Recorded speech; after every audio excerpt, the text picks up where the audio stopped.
자, 여러분 안녕하십니까? 반갑습니다. 회계원리의 김동수입니다. 오늘 회계원리 제33강인데요. 자, 오늘은 교재 355쪽이 되겠습니다. 자, 이것도 시험에 출제된 바 있는데요. 주당순이익이라는 건 뭐냐? 회사에서, 기업에서 영업활동을 해서 이제 당기순이익이 생기겠죠.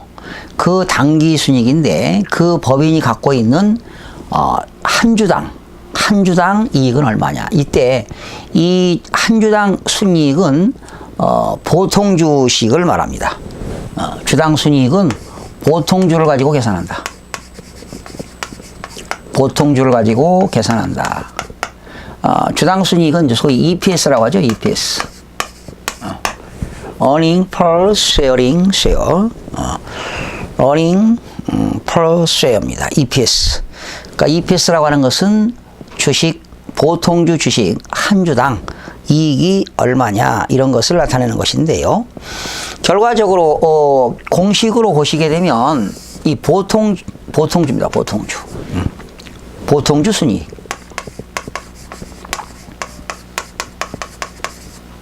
보통주 순이익을 뭘로 나누는 거냐? 보통 주식수로 나누는 거죠. 보통 주식수. 그런데 이 보통 주식수도 유통 보통 주식수입니다. 1년 동안에 보통 주식이 유통되는 보통 주식수. 그런데 앞에 뭐가 붙느냐? 가중평균이 붙습니다. 가중평균. 1년 동안에 평균, 가중평균 유통 보통 주식수로 나누는 겁니다. 그러면 이 보통주 순이익이라고 하는 건 뭐냐? 원래 당기순이익에서 무엇을 빼는 거냐?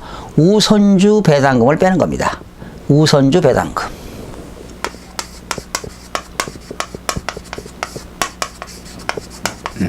당기순이익에서 우선주 배당금을 빼는 게 되겠습니다. 우선주 배당금. 보통주 순이익은 당기순이익에서 우선주 배당금을 뺀 금액이 보통주 순이익입니다.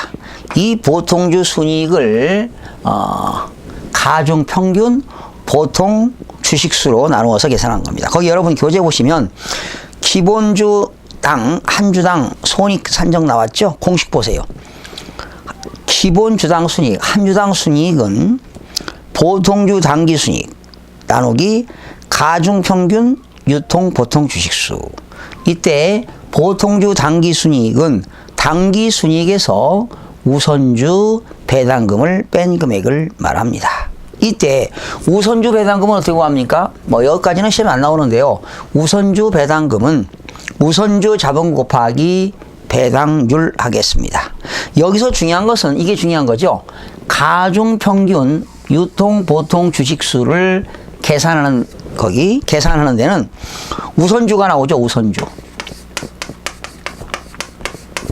우선주에 대해서는 당기순이익에서 빼는 겁니다.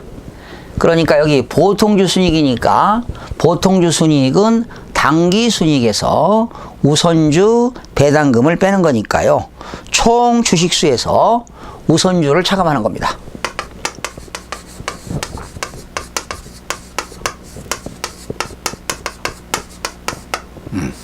총 주식수에서 우선주를 차감한다.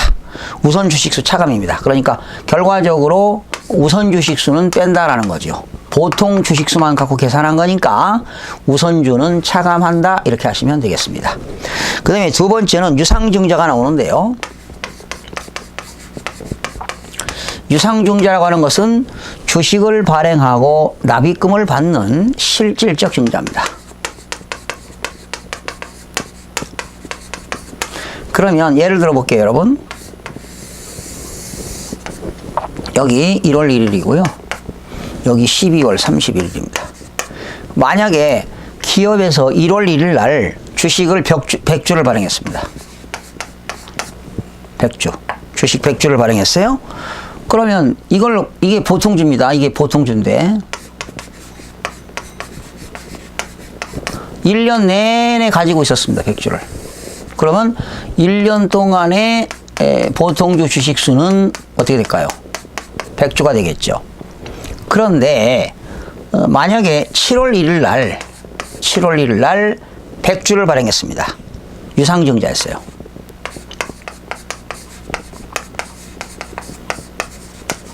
유상증자 100주 했다는 것은 그 유상증자는 7월 1일 했기 때문에 유상증자를 7월 1일 날 100주를 발행했기 때문에 6개월 동안만 유통이 됐다는 거죠.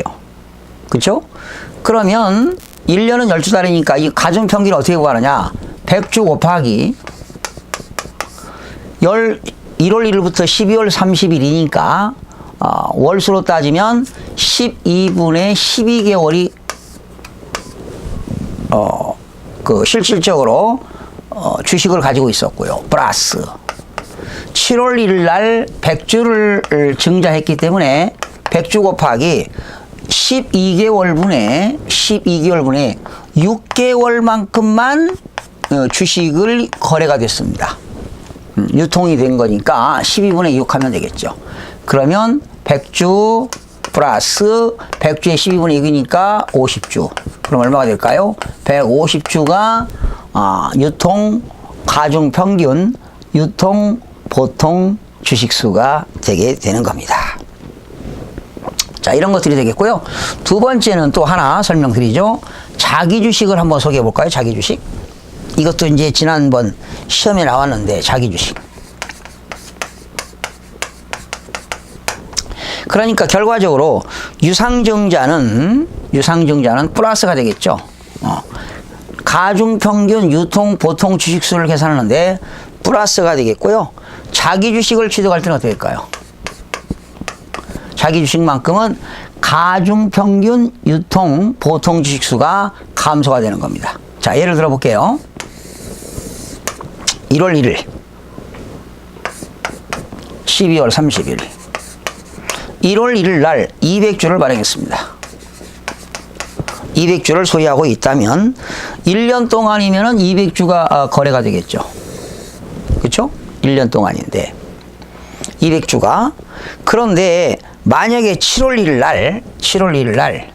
날 자기 주식을 자기 회사에서 발행한 자기 주식 100주를 만약에 취득했다고 가정해 봅시다. 100주를 취득했다. 그럼 어떻게 될까요? 100주를 취득했으니까 6개월 동안은 유통이 됐지만 6개월 동안은 유통이 안 됐다는 거죠. 이건 빼줘야 되겠죠. 그럼 어떻게 될까요? 200주 곱하기 12분의 12 플러스 100주 곱하기 실질적으로 6개월은 거래가 안 됐기 때문에 6개월 동안만 거래가 됐고 6개월 동안은 거래가 안 됐으니까 12분의 6. 그러면 어떻게 됩니까? 200주에서 이건 빼줘야 되겠죠? 빼줘야 되니까 6개월 12분의 6개월만큼은 거래가 안 됐어요. 그러면 빼기 50주가 되겠죠. 그럼 얼마가 될까요? 150주가 되겠습니다. 그렇죠? 150주가. 그러면 결과적으로 유상증자를 하게 되면 가중평균 유통 보통 주식수는 증가하고 자기 주식이 있다면 가중평균 유통 보통 주식수는 감소가 된다. 이렇게 아시면 되겠습니다. 그 다음에 이제 자기 주식 거기 나왔죠. 유상증자 나왔고 넘기면 자기 주식 나왔는데요. 보통 주식 중 자기 주식은 취득 시점 이후부터 여기 7월 1일 날 취득했으니까 취득 시점 이후부터 만약에 매각 시점이 있다면 이 기간 동안은 빼줘야 된다는 거죠. 매각 시점까지 기간 동안은 유통 보통 주식수에 포함되지 않는다. 그러니까 포함되지 않는다는 것은 마이너스를 한다. 이렇게 아시면 되겠습니다. 자, 참고로 보시면 되겠고요. 문제를 한번 풀어보겠습니다, 여러분. 자, 이렇게 이론을 공부하는 것도 중요한데 문제를 많이 풀어서 응용력을 배양하는 것이 중요하겠죠. 다양한 문제를 한번 자본에 대해서 풀어보겠습니다. 한두 문제 나오는데요. 문제 풀어보겠습니다. 문제 1번입니다. 다음 중 357쪽입니다.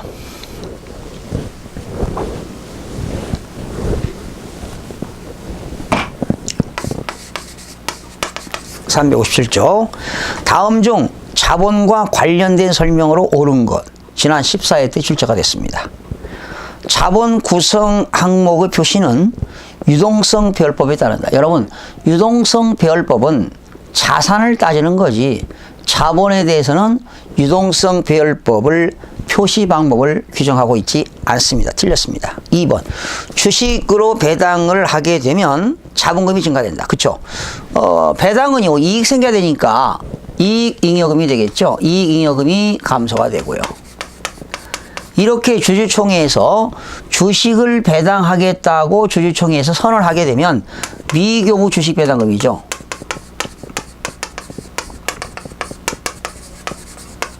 이때 미교부 주식 배당금은 자본 조정의 플러스 항목입니다. 그랬다가 실질적으로 주식으로 배당하게 되면 이 자본 조정이 플러스 항목인 것이 차변에 없어집니다. 미교부 주식 배당금. 그리고 실질적으로 주식을 배당하게 되면 자본금은 증가가 되겠습니다. 그래서 주식을 배당하게 되면 전체 자본은 불변입니다. 그러나 주식 배당하게 되면 이익잉여금은 감소하고 자본금은 증가한다라는 거지요. 그러나 전체 자본은 불변이다. 자본은 불변입니다. 자, 그러면 2번 보세요. 주식을 배당하게 되니까 자본금은 증가한다. 맞네요. 자본금은 증가한다. 맞죠?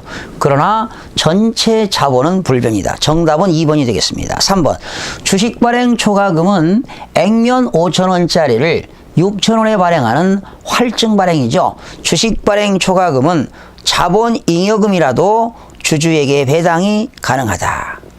여러분 주식 발행 초과금은 자본잉여금 맞아요. 맞는데 자본잉여금은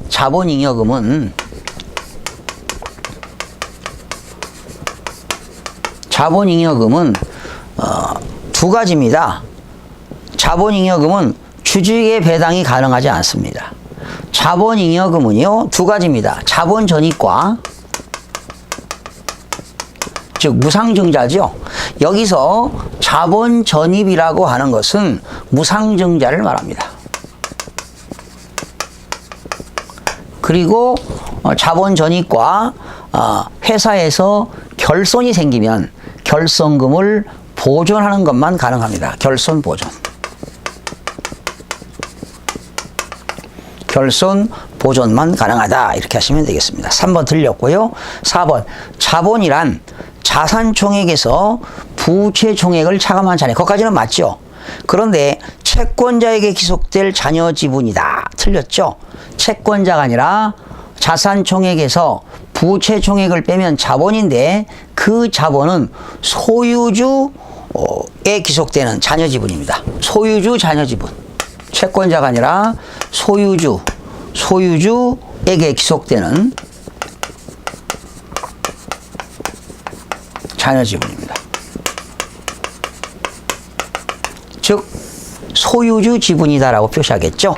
채권자에게 기속되는 잔여 지분이 아니라 소유주에게 기속되는 잔여 지분이다. 4번 틀렸고요. 5번 기타 포괄손익 누계액은 자본거래로부터 발생한다. 틀렸죠? 기타 포괄손익 누계액은 손익거래에서 발생한다. 5번도 틀렸습니다. 자, 문제 2번으로 넘어갑니다. 주식회사 한국은 2000X1년도 회계자료이다. 주어진 계정 잔액을 이용하여 계산한 포괄손익 누계액은 얼마일까? 여러분 매도 가능 자산, 여러분 포괄손익 누계액, 포괄손익 누계액, 기타 포괄손익이라는 것은 미실현이익이죠. 그 누계액은 포괄손익계산서의 당기순손익에는 영향을 미치지 않고요. 이거는 하나의 자본에 해당하는 건데요. 누계액은 어떻게 되느냐? 매도 가능 금융자산 평가이익입니다. 이거는 기타 포괄손익 누계액이 되겠죠. 수익이고요.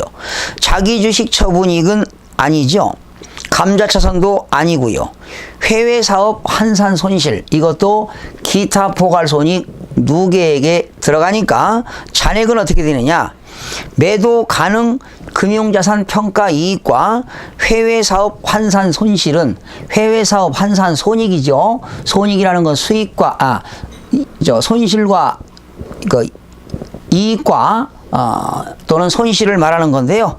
결과적으로 매도 가능 금융자산 평가 이익에서 해외사업 환산 손실을 차감하게 되면은 결과적으로 기타 포괄손익 누계액은 얼마가 될까요? 7,000원이 되겠습니다. 자, 3번으로 넘어갑니다. 자본 총계에 영향을 주는 거래. 여러분, 유상증자, 또 무상증자, 또 주식 합병, 분할, 주식 분할, 주식 병합. 다시요. 주식을 배당한다거나 무상증자하거나 주식을 분할하거나, 주식 분할이라고 하는 것은 주식 수가 증가되는 거고, 주식의 병합이라고 하는 것은 액면 금액이 감소되는 것이지요. 액면 금액이 증가되는 거죠.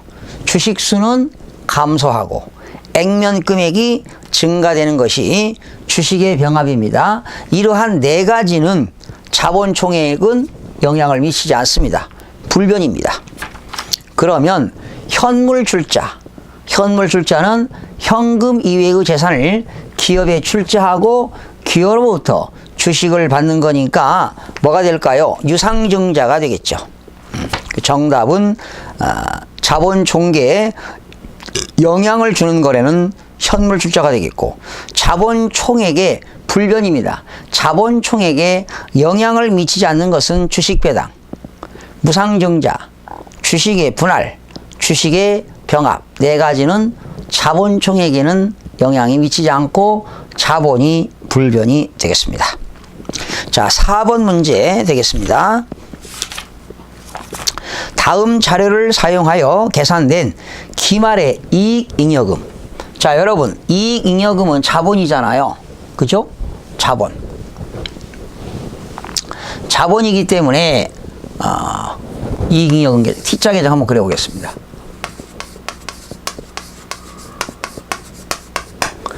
이익잉여금은 자본이니까 기초잔액이 어디 올까요? 기초.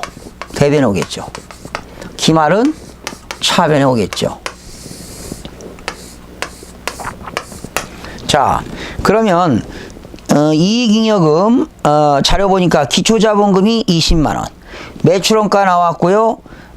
기초이익잉여금이 27,200원이니까 기초가 27,200원이 되겠고요. 급여가 나왔고요. 배당금 선언 지급액이 나왔고, 신주 발행 금액이 나왔고, 매출액이 나와 있습니다. 그러면 여러분, 이익잉여금은 기초인데 여기서 무엇을 더해야 되느냐? 당기순이익을 더해야 되겠죠. 그죠?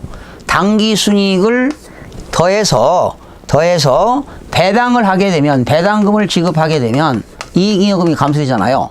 배당금을 지급하게 되면 기말 이익잉여금이 나오겠죠. 이 X가 나올 겁니다. 그러면 당기순이익은 어떻게 되느냐? 매출액에서, 거기 나왔죠? 매출액에서 매출 원가를 뺍니다. 그러면 매출 총이익이 나오겠죠. 매출 총이익에서 여기서 비용을 뺍니다. 비용. 그러면 매출액이 얼마입니까? 14만원이죠. 여기서 매출 원가가 43,300원입니다. 그럼 매출 총이익은 99,700원인가요? 99,700원에서 여기서 급여 43,300원 뺍니다. 빼니까 얼마죠? 43,300원. 43,300원.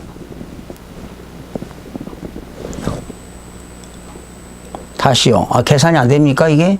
99,700원. 매출 총이익은 99,700원. 여기서, 급여가 얼마입니까, 급여가? 68,000원이에요, 68,000원. 급여가 61,000원. 빼니까 31,700원인가요? 그렇죠. 당기순이익은 31,700원입니다. 그러면 이익잉여금은 58,900원 되겠습니다. 여기서 배당금이 얼마입니까? 배당금 지급액이 18,000원 빼는 거죠. 여기서 18,000원. 18,000원을 빼니까 기말 잉여금은 49,000원이 나오네요. 그죠? 계산하는데 좀 시간이 걸립니다. 49,000원이 되겠습니다. 정답은 3번이 되겠습니다. 5번입니다. 다음 자료를 사용하여 재무상태표에 자본총계는 얼마인가?